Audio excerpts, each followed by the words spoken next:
It is a beautiful day to apply some logic and confess the truth. I'm Megan Steele, and this is Confessions of a School Nurse. Well, hello and welcome back. Today we start episode 11, and it's going to be the first of 3 over the Nuremberg Trials and why that is so important for us as nurses in our care that we give to our patients every single day. So I guess I just kind of want to start out with asking how your challenge went last week. Did you get the book ordered? Did you order The Rise of the Fourth Reich by Steve Dace and Daniel Horowitz? If you haven't, please do. It is a fantastic read. The book really has profound insights, and it's got a powerful narrative. It really left an impact on my perspective, and it really kind of helped change the way that I perceive and do my research with regard to medical information. When I went back to school for my nursing degree way back in the early 2000s, it's completely different now. And so it's really a life-altering book. I highly recommend that you get it. It has changed the way that my thoughts are and the decisions that I make to this day even. So please get that book if you haven't done that. Also, last week I gave you the challenge about really standing up. You're potentially about to be given a second chance, a redo of what happened in 2020. So are you ready to stand up against all of these mandates that are potentially coming our way? I had an email from a listener, and she asked why I was so against masking and vaccination. And I responded to her, and I want to respond and let all the listeners know that I'm not against you choosing to mask and to be vaccinated, but I'm against the mandating of such actions, right? I'm against the mandates. I take the approach that you do you. If you want to mask. If you want to get vaccinated, be vaccinated. That's your choice. You do you. You do what is best for you and your family and your children. And a government or a local health department shouldn't be mandating those things. Don't force it upon anybody. And honestly, that's what I'm frustrated with. And that's what I'm speaking out against is you need to be able to do you. You do what is best for you. Big government, they imposed medical authoritarianism in the guise of pandemic mandates and restrictions, and they lacked a scientific basis to do so. The ability to choose what is best for me and my family was all taken away under the name and the guise of control and fear. And to be honest, the only thing that we should be fearing is the Lord. Can I get an amen on that? Doesn't take much logic there, does it? But continuing on, I had another really interesting email conversation with another listener, and she just could not understand why I would want to waste my time covering the Nuremberg trials because what happened during COVID wasn't even close to what happened to the Jews and what many others experienced during the Holocaust. Rachel, she was very upset, and I get it, but I also don't because I've done my research and I've done my homework. And I want to encourage you to do your research and do your homework, which is, again, get the book and then listen to my podcast today and for the next 2 weeks, because I'm going to cover why it's so crucial that we as nurses and we as educators know these things. Rachel really felt that there was a tragedy with horrific implications, and then COVID was just restrictions to help protect lives. And so I would like to help you understand why it is important to know our history. The basis of the concentration camps and the mass execution was to rid the area of those that believed and thought differently than the ones that were in charge. That's ultimately what it was. So looking at the past 3 years, our employers, our hospitals, our schools, our mainstream media, social media, publications, newspapers, you name it, they all regulated what we said and what we believed, right? People lost their jobs, they lost their livelihoods, their licenses, their medical licenses. People spoke out against something, or if they refused to follow the mandates or even question it, really bad, horrific implications happened. Now, we weren't, rounded up at gunpoint, but we were forced out of our jobs, and we were forced out of our churches, doctors' offices, schools, out of stores. For heaven's sakes, we couldn't even keep toilet paper and paper towels on the shelves, right? Like, the biggest issue that I have here, Rachel, and I think that many others have this too, and is that you guys get defensive when you try to compare the two, because you believe that a genocidal fascism is the only limited to targeting a particular race or ethnicity. And I don't believe that that's true. And I've done my homework on it. And so today I would like to pull out my handy dandy dictionary. I need to get that little song playing in the background from the handy dandy notebook of Blue's Clues, but I won't do that today. So I want to tell you what from my dictionary of what fascism means, because this is important. All right. Fascism, a political philosophy, movement, or regime that exalts nation and race above the individual, and that stands for a centralized autocratic government headed by a dictatorial leader.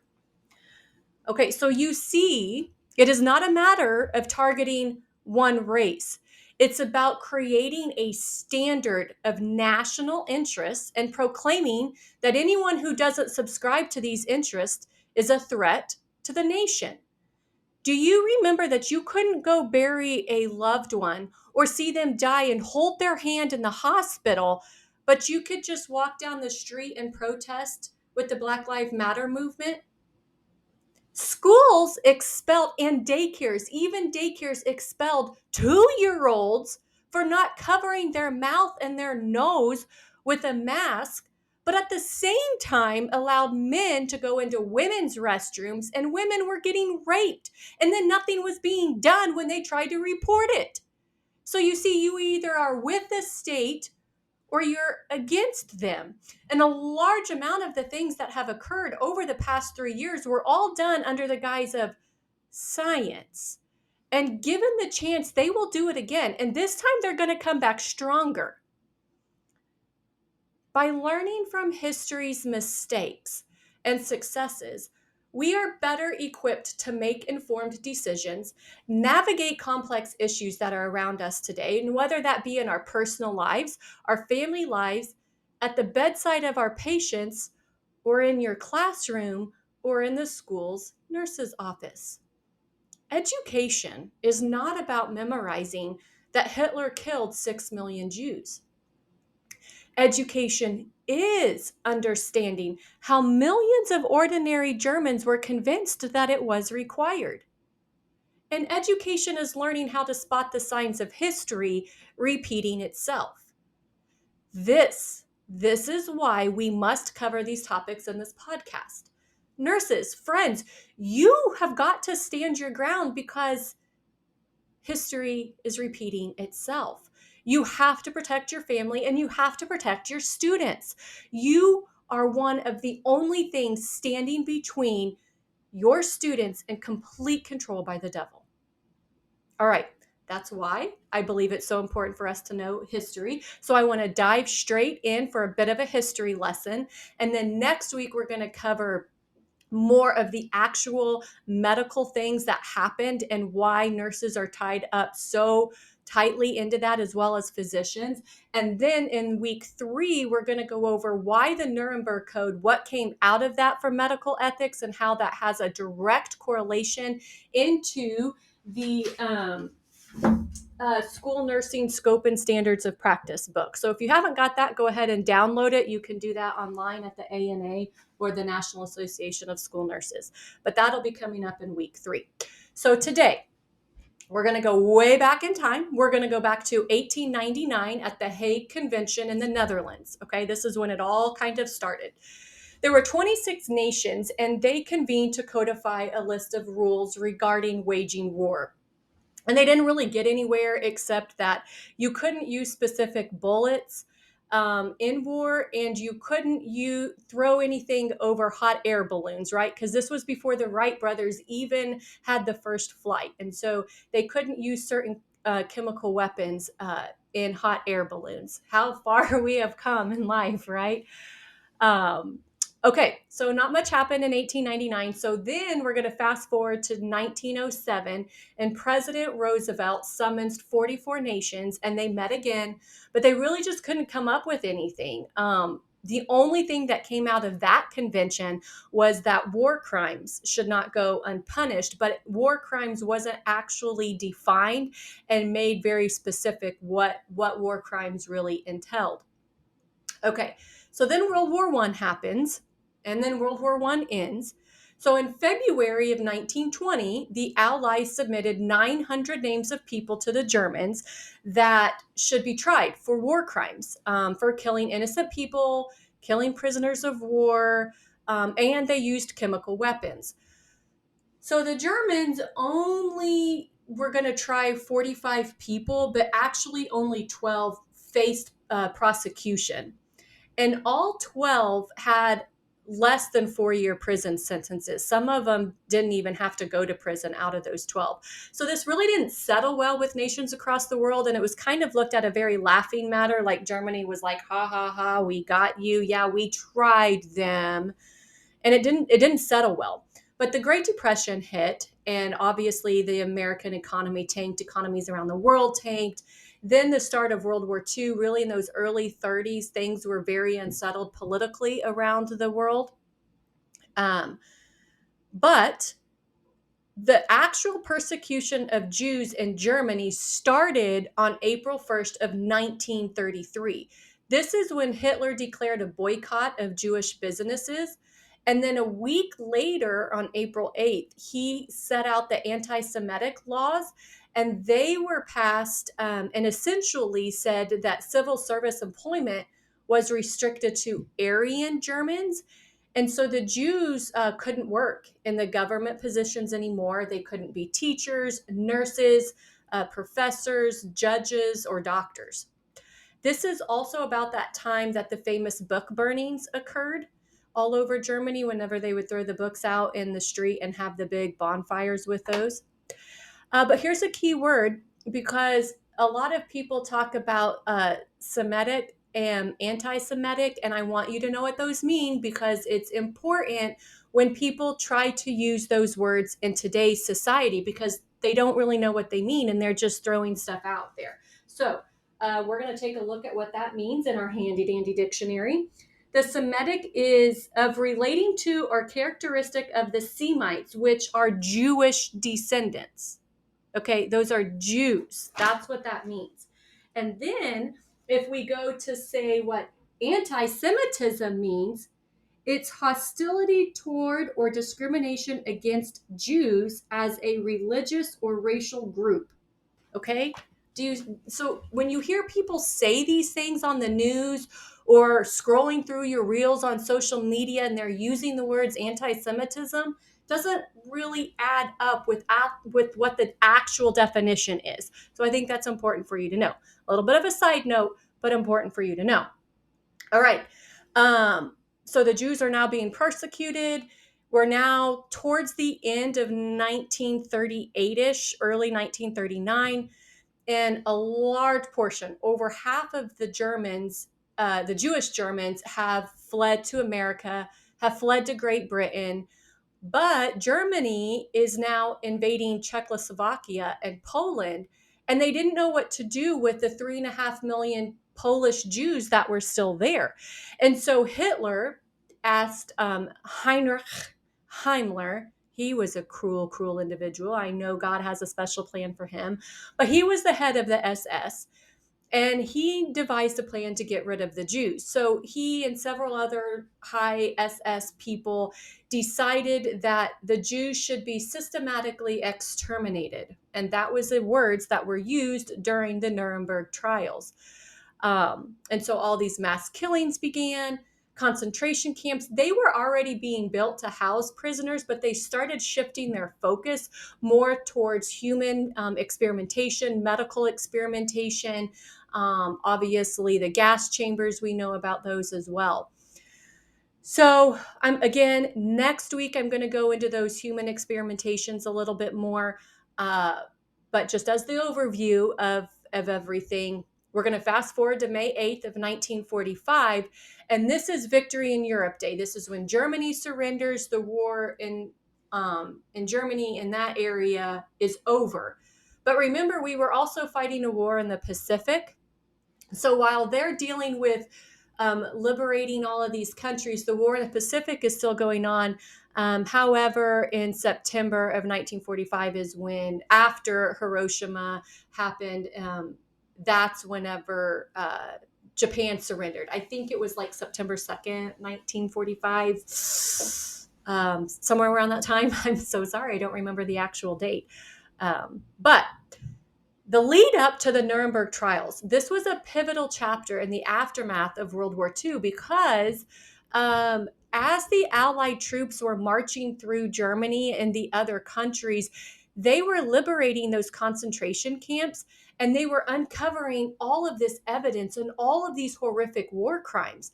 And they were like, somebody has to be charged for this. This is not okay what happened. And the stories these people were telling, and when they would unearth these horrible graves and see all these damages done to these bodies of people that had died, they knew that something had to be done. So this couldn't ever happen again. So even before the war was over, in 1943, the Allies agreed to, no matter who it was, they were going to try these leaders, right? They were going to go way back to that 1907 meeting, and they were going to try these people appropriately for the war crimes they committed. So the war ended, right? They've gathered all of this evidence over the past couple of years. And so where are we going to do these trials? What are we going to do? And so they selected Nuremberg, Germany. And the reason for this was that this was widely regarded as the true home of the Nazi Party. A large majority of the propaganda that we still see, like on, if you look at history videos and all of those big propaganda parades and all that kind of stuff, that was all held in Nuremberg, Germany. And so it was kind of just to go back and really try what they did and have some justice there. So the building that they chose to have this at was the Palace of Justice. And this was one of the very few official buildings that had not been damaged by the Allied bombing. So that's where this was all at. And then prior to the start, right, the Allies are like, we need to try this, but we've never really had a true international tribunal of what needs to happen. So between June 26th and August 2nd of 1945, the leading legal representative from the United States and Britain, the Soviet Union, and France all met in London. And they crafted this set of rules and procedures that this formal military tribunal would happen. The nations essentially agreed to 30 articles that would make up the international tribunal. Article 6 outlined the nature of the crimes. And then Article 8 declared that even if the accused was following orders from the government or a superior, it would not free him from responsibility. And if I remember correctly, last week we talked about the Code of Ethics, or maybe it was the week before that. We talked about the Code of Ethics and provision 4.2. 4.2, remember that? Nurses are accountable for their practice even in instances of system failures. Sound a little familiar, doesn't it? Anyways, there were 4 counts that essentially all of these 22 criminals would face.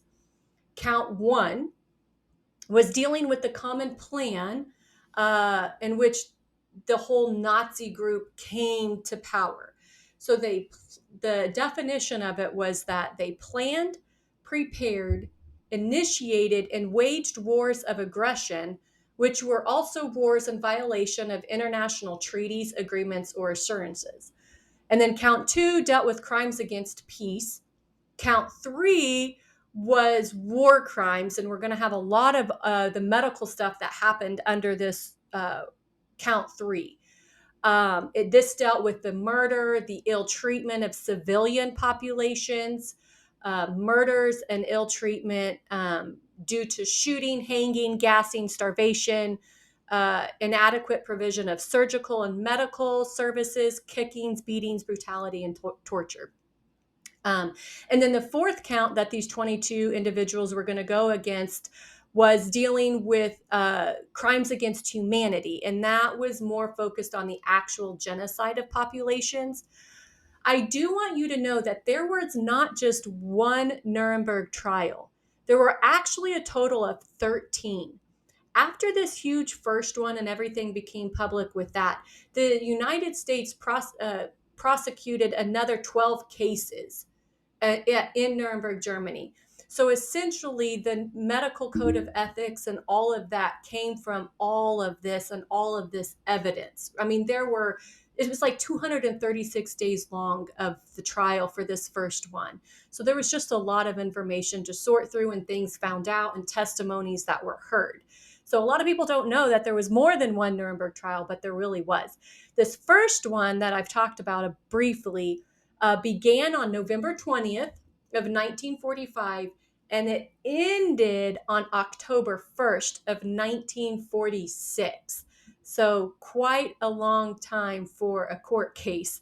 But I want to leave you with some things that were said, actual transcripts that were said in the first Nuremberg trial, because this sets up all of the reasons for our medical things. Okay, so this first one is from the Heinrich. I just like putting that little on it. It's kind of fun to say. But anyway, Heinrich Himmler. This is what he said about the children of the Jews. Are you ready? What the nations can offer in the way of good blood of our type we will take, if necessary, by kidnapping their children and raising them as slaves here with us. Then, after that, then this other, he continued on saying, after the tattooed prisoners had been examined, the ones with the best and most articulate specimens were kept in the dispensary and then killed by injections. The corpses were then turned over to the pathological department, where the desired pieces of tattooed skin were detached from the bodies and treated. And they used those tattoos and they fashioned lampshades and ornamental household articles out of it. And then to continue with that later on in the trial, it is quoted, "It was a common practice to remove the skin from dead prisoners.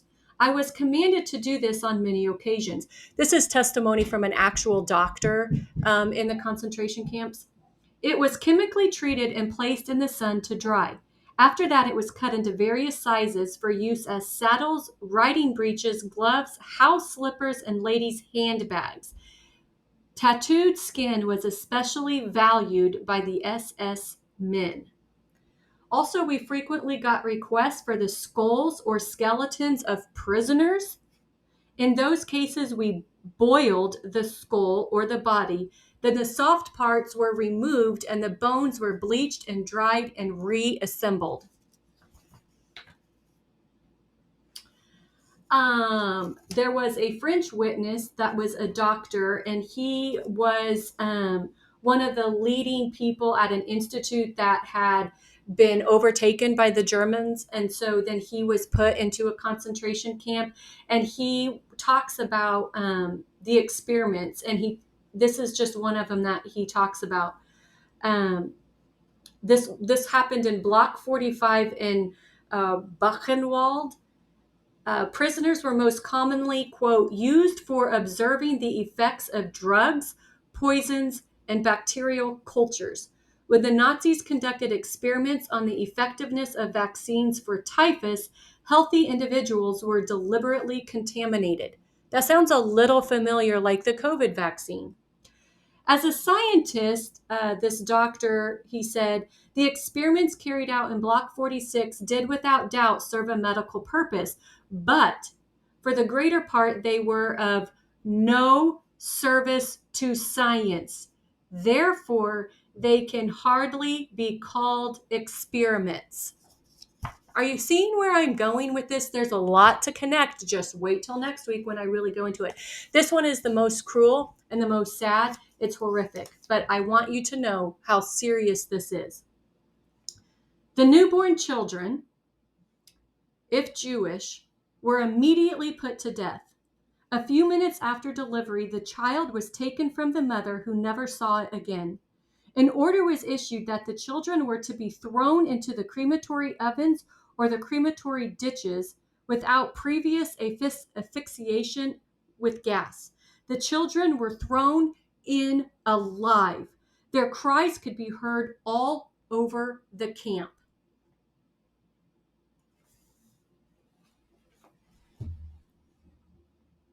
The Holocaust stands as a horrific reminder of the darkest depths to which humanity can sink. But it also serves as a chilling lesson in the realm of medical ethics.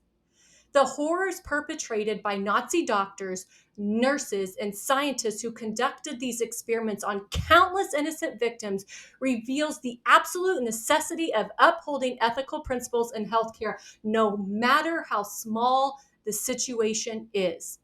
The Holocaust underscores the paramount importance of informed consent, the prohibition of harm, and that the rights of every individual, regardless of their circumstances, should be protected. It is a haunting testament to the moral duty of medical professionals to prioritize the well-being and dignity of their patients or students above all else, and to never allow science to be perverted into a tool of oppression or cruelty ever again. And that, my friends, is why I am speaking to you today. We have to know our history. We have to educate ourselves so that way we can make the best decisions for ourselves and be advocates, true advocates for our students and our patients.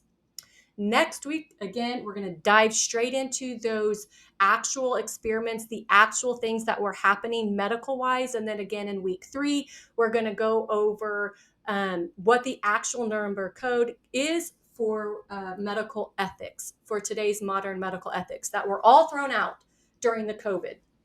And that all need to be brought back again. So I hope that you can see why I'm kind of on this crusade of make Nuremberg great again. We have to uphold these things, right? Informed consent, prohibition of harm, and that the rights of every individual, regardless of their circumstances, should be protected. All right, please share, like, comment, subscribe, do all the above. Send me an email, Megan@confessionsofaschoolnurse.com, Megan@confessionsofaschoolnurse.com. Until next time, confess to tell the truth. God bless.